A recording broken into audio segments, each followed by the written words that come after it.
경제 읽기 시간입니다. 최근 소비자 물가 상승률이 10년여 만에 4%로 치솟는 등 심상치 않은 오름세를 보이고 있습니다. 윤석열 당선인은 물가와의 전쟁을 선포하고 물가 안정을 차기 정부의 최우선 과제로 추진하라고 지시했는데요.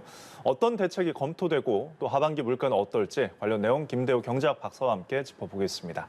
어서 오십시오. 네, 반갑습니다. 자, 지금 윤 당선인이 물가 관련 보고를 받고서는 역시 새 정부의 최우선 과제로 추진하라고 지시를 했습니다.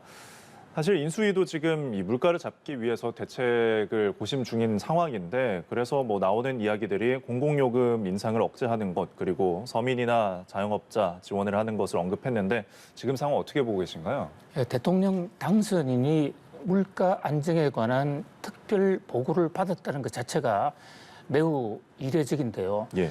그동안의 우리나라의 경제 상황을 놓고 보면 최근 30여 년간은 물가가 큰 문제가 되질 않았습니다. 예. 그래서 물가는 당연히 안정되는 것이었고 특히 최근 한 10여 년간은 물가가 너무 떨어져서 이 디플레가 오는 것이 아닌가 이런 우려도 있었거든요. 그렇다 보니까 대부분 경제 부처에서도 또 정치 지도자들도 물가에 손을 놓고 있다시피 했는데 이번에 윤석열 당선인이 아주 꼭 집어서 물가에 특별 보고를 받았습니다. 그만큼 이제 물가가 심각하다는 얘기일 수도 있겠고 또 새 정부가 물가에 강력한 의지를 갖고 물가 안정에 노력하겠다는 것을 보여주는 그런 시그널로도 보이는데요. 예. 일단 새 정부를 끌어갈 대통령이 물가에 관심을 갖고 특히 물가와의 전쟁까지 선포한 것은 지금 우리 거시경제 상황을 놓고 볼 때 가장 시급한 문제에 가장 적절하게 대응하고 있다. 그래서 상당히 바람직한 현상으로 보여집니다. 근데 문제는 과연 이 어떤 대책이 나올 수 있을지 또 어느 정도 효과적인 대책이 나올 수 있을지 또 그리고 현재 지금 윤석열 당선인이 제시하고 있는 많은 경제 공약들이 예. 물가를 좀 자극할 수도 있는 이런 내용들도 다수 담고 있거든요. 그런 면에서 이것을 어떻게 조화시킬 것인지 이것은 결국 실무진에서 그 대통령의 요구를 어떻게 잘 슬기롭게 소화하느냐 여기에 달려 있다고 볼 수 있겠습니다. 예. 그리고 사실 이번에 물가가 4.1%로 상승한 것으로 관측이 됐는데 이번 물가 상승은 러시아 우크라이나 침공이나 외부 요인이 좀 큰 것으로 분석이 되잖아요. 그래서 국내에서 이런 대책을 세우는 것들이 실효성이 있느냐라는 어떤 분석도 있고요. 당분간 전쟁이 장기화되거나 코로나19도 또 장기화되고 외부 요인들이 이렇게 풀리지 않으면은 고공행진은 계속해서 나타날 수 있는 현상 아닌가요? 예, 지금 물가가 왜 이렇게 많이 오르고 있느냐 이거는 좀 지나봐야 정확한 이유를 알 수 있고 지금은 예. 그냥 추론을 할 수 있을 따름인데요. 네. 현재 단기적으로는 우크라이나 사태 때문에 국제 유가가 오르는 것이 우리나라 물가에 직격탄이 되고 있습니다. 그런 측면에서 볼 때 우크라이나 전쟁을 우리가 좌지우지하는데도 한계가 있는 것이고 예. 그렇다면 역시 당분간 물가 상승세는 계속되지 않을까 이런 우려가 있긴 해요. 그러나 또 한편으로 보면 우리나라 물가가 이렇게 오르게 된 데는 단기적으로는 우크라이나 쇼크지만 보다 중장기적으로 보면 코로나 팬데믹 이후에 정부가 돈을 상당히 많이 풀었거든요. 추경을 10번이나 하지 않았습니까? 예. 그로 인해서 시중에 유동성 공급이 엄청나게 지금 늘어나 있는 상황이 우크라이나 사태하고 맞물리면서 물가가 폭등하고 있는 것이기 때문에 예. 제한된 범위 내에서만 우리가 어떻게 노력하느냐에 따라서는 현재의 물가 상승 속도를 상당히 낮출 수도 있고 특히 공급망 차질 문제와 관련돼서 생기는 필요한 산업체에서 물건이 없다든지 이런 문제로 해서 오르는 물가는 정부가 역량을 좀 총동원해서 적극적으로 나설 경우에 상당히 안정세로 갈 수 있다. 그런 면에서 아무리 지금 상황이 우크라이나발 물가 쇼크가 크다고 하더라도 예. 절대로 좌시해서는 안 된다. 보다 적극적으로 물가와의 전쟁 그 이상도 해야 된다. 경우에 따라서는 지금은 모든 경제 정책 하고 싶은 거 다 내려놓고 물가 안정에 초점을 맞춰주는 그런 어떤 역점이 필요할 것으로 보입니다. 예. 결국은 지금 물가 상승 요인이 수요 공급이냐 혹은 이제 통화량이냐라는 어떤 시각에 따른 것인데 아까도 언급해 주신 것처럼 정책 중에 이제 물가 상승을 일으킬 수 있는 요인들이 있다고 짚어주셨는데 지금 손실보상 50조 원 추경에 대한 우려의 목소리가 비슷한 맥락 같거든요. 아무래도 추경이 이제 편성이 돼서 집행이 되면은 그만큼 또 시장의 통화량이 풀리기 때문에 물가 상승의 요인이 아니냐라는 분석이 있거든요. 어떻게 보시나요? 네, 경제학을 하는 사람들이나 경제 정책 입안을 할 때 가장 중요시하게 되는 두 가지 큰 거시경제 목표가 있습니다. 예. 하나는 성장이고 하나는 물가거든요. 예. 이것을 흔히 경제학에서는 두 마리 토끼라고 하면서 서로 다른 방향으로 갈 수 있기 때문에 잡기가 어렵다. 그래서 이것을 잘 잡는 정책, 조화 있게 잡는 정책이 중요하다. 이러고 얘기가 있습니다. 그런데 그 두 가지 토끼, 두 가지 이 정책 목표 중에서 각자의 특성이 있는데요. 성장이라는 것은 우리가 보약을 먹는다든지 영양제를 보충하는 것처럼 몸에 굉장히 좋지만 그 효과는 서서히 나중에 나타납니다. 네. 그런데 물가는 이 성장이 보약이라면 물가는 생명선이다라는 경제학의 얘기가 있어요. 물가가 어느 정도 이상 오르면 바로 서민들, 특히 저소득층은 바로 생계의 위협을 받습니다. 예. 그렇기 때문에 단기적으로는 물가가 훨씬 더 중요하다. 이렇게 볼 수 있어요. 이제 그런 면에서 지금 윤석열 당선인이 선거를 할 당시만 하더라도 우리나라 물가가 2%대 초반이었습니다. 현재 우리나라의 2% 정도의 물가는 성장을 촉진하는 아주 적정 물가 수준으로도 볼 수가 있어요. 예. 그렇기 때문에 당시에는 물가 걱정이 없지만 지금 4.1%로 치솟고 있고 미국은 7.9%까지 올랐습니다. 이게 세계적으로 지금 확산이 되는 이런 상황이기 때문에 예. 우리가 보약 먹는 거 조금 제껴 놓더라도 지금 당장에 서민들의 생명선을 위협하고 있는 생명줄을 위협하고 있는 이 물가는 잡아야 된다. 그런 면에서 윤석열 당선인의 공약도 좀 추후 미루는 한이 있더라도 물가를 잡아야 되는데 특히 지금 예. 문제가 되는 것이 윤석열 당선인의 공약 중에서 50조 추경입니다. 예. 50조 추경을 하는 방법에 따라서 물가에 미치는 영향은 다양하게 달라지는데요. 네. 만약에 윤석열 지금 당선인이 현재 의도한 대로 기존에 있는 예산을 구조 조정을 해서 다른 데 쓸 것을 가져와서 그 돈으로 50조를 추경을 하고 손실 보상을 해준다면 물가에 주는 충격은 그리 없을 것입니다. 그런데 이제 이 대목은 현재 민주당, 특히 청와대 문재인 대통령의 청와대가 강력히 반대하고 있는 대목이고 예. 한번 짜놓은 예산을 어떻게 도중에 바꾸느냐 이런 반론도 많지 않거든요. 그래서 어쩔 수 없이 이것을 국가 채무를 늘려서 국채를 발행해서 추경을 한다 그러면 그야말로 물가 폭탄이 돼서 예.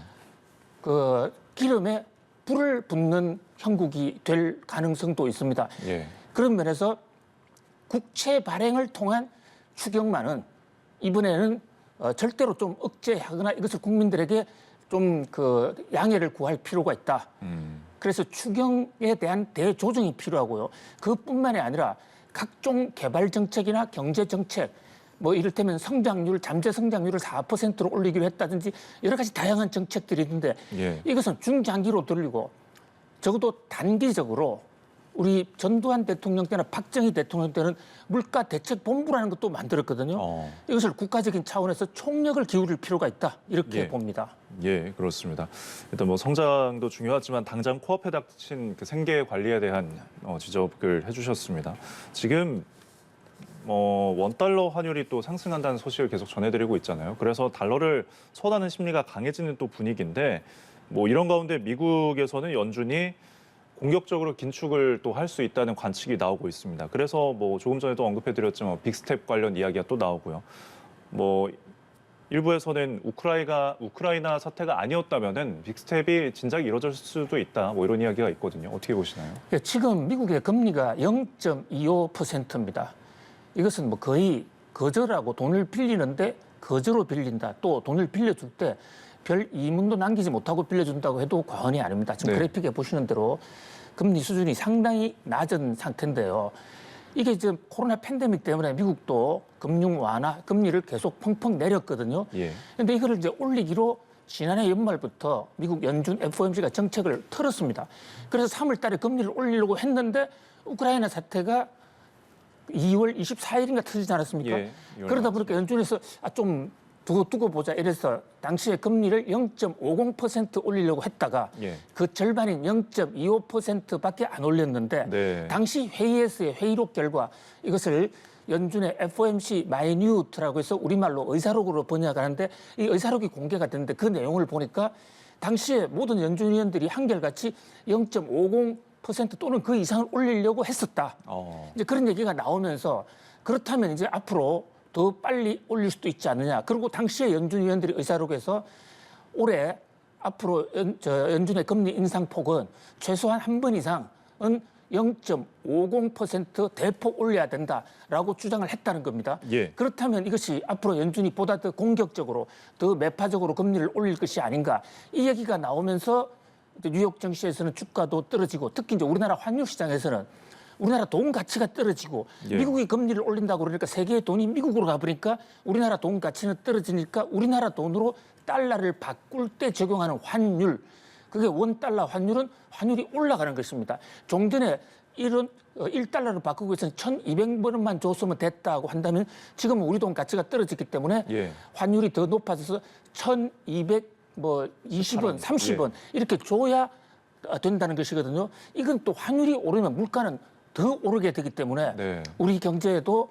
상당히 깜빡깜빡 비상등이 켜졌다 볼 수 있겠습니다. 네, 역시 국내 영향을 생각해 보지 않을 수가 없는데 뭐 이렇게 연준에서는 빅스텝 이야기도 나오고 또 국내에서는 국내대로 물가도 큰 폭으로 오르고 있고 뿐만 아니라 지금 국고채, 채권 시장에서도 국고채가 계속해서 금리가 오르고 있거든요. 굉장히 어떻게 보면은 그야말로 우리나라 어떤 거시경제 딜레마에 빠진 상황인 것 같은데 어떻게 풀어나갈 수가 있을까요? 한국은행이 다음 주에 금융통화운영위원회를 합니다. 예. 이것이 우리나라의 금리와 통화량을 결정하는 최고 의결 기구인데요. 미국의 FOMC 통화 연방 공개시장 조작위원회가 있다면 우리나라는 금통위가 있죠. 지금 금통위 의장이 한국은행 총재인데 한국은행 총재가 공석이에요. 예. 뭐 그럼에도 불구하고 금통위원들이 이거 다수결로 하는 것이기 때문에 하는 총재 공석과는 무관하게 금통위원들이 결정만 하면 어떻게든 금리를 올리거나 통화량을 조절할 수가 있습니다.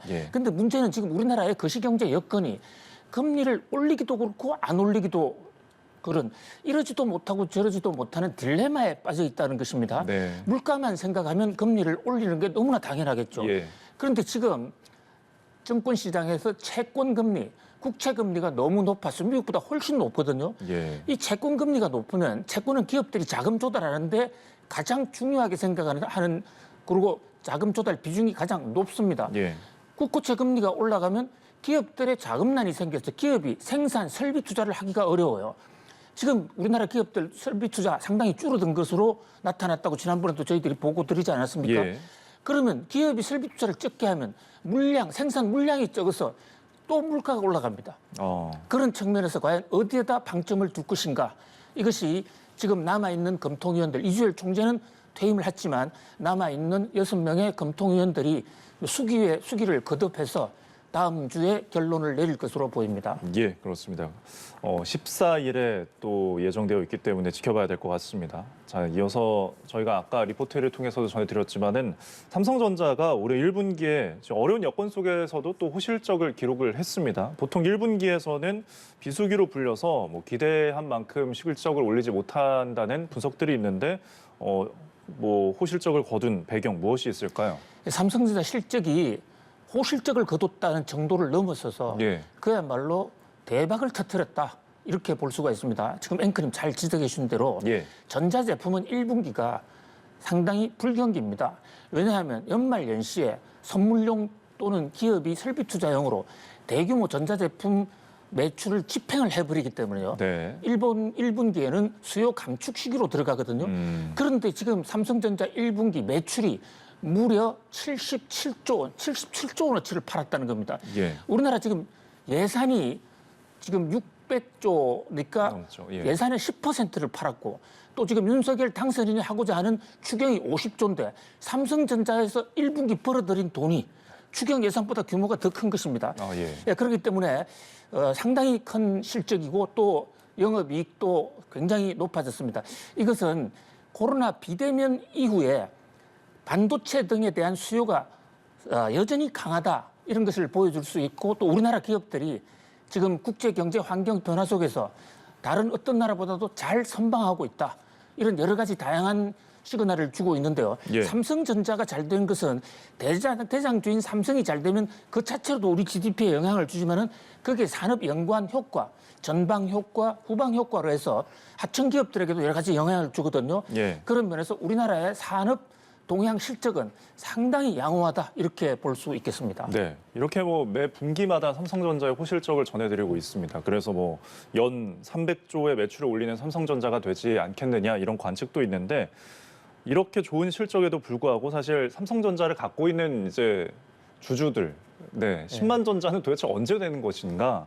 주가는 좀처럼 잘 회복하지 못하고 있어요. 이거 어떻게 해석할 수 있을까요? 예, 근데 주식이라는 것이 결과적으로는 회사 실적에 연동이 됩니다만은 그러나 그것은 중장기에 그렇고 단기적으로는 실적보다는 주위 거시경제 여건이나 또 환율, 금리 또는 뭐 매도 세력, 매수 세력과의 어떤 그 경쟁 이런 거에 의해서 좌우되는데 현재 지금 삼성전자는 우선 가장 큰 악재가 미국 달러 가치가 올라간다는 그런 얘기가 나오면서 전 세계의 자금들이 오히려 삼성전자를 떠나서 예. 미국에 있는 회사를 사자 이런 쪽으로 움직이고 있기 때문에 지금 여건이 좀 좋지 않다 이렇게 볼 수가 있겠고요. 네. 또 하나는 지금 삼성전자의 이건희 전 회장께서 돌아가신 지가 한 2년 되는데 상속세를 5년에 걸쳐서 연납으로 해서 예. 나누어서 내고 있거든요. 예. 그 상속세를 후손들이 지금 내느라고 내고 있죠. 있는 주식을 팝니다. 예. 특히 이재용 부회장의 어머니 홍나희 여사가 삼성전자의 지금 최대 주주인데 지난번에도 1조 원어치 이상을 팔았죠. 예. 앞으로도 훨씬 더 팔 거거든요. 뭐 이런 요인들이 겹쳐 있기 때문에 단기적으로는 뭐 오르내릴 수 있다. 그러나 삼성전자가 원래 액면 분할을 해서 처음 시작할 때 그때가 5만 원이었습니다. 예. 5만 원으로 시작한 삼성전자가 뭐 지금도 6만 전자 그때에 비하면 20% 정도 오른 수준이고요. 주식은 단기 상황보다는 좀 더 중장기적으로 보고 네. 크게 보고 큰 호흡으로 투자해야 된다. 이런 말씀을 드리고 싶습니다. 네. 특히나 대형주이기 때문에 좀 더 길게 봐야 될 것 같습니다. 지금까지 김대호 경제학 박사와 함께했습니다. 고맙습니다. 고맙습니다.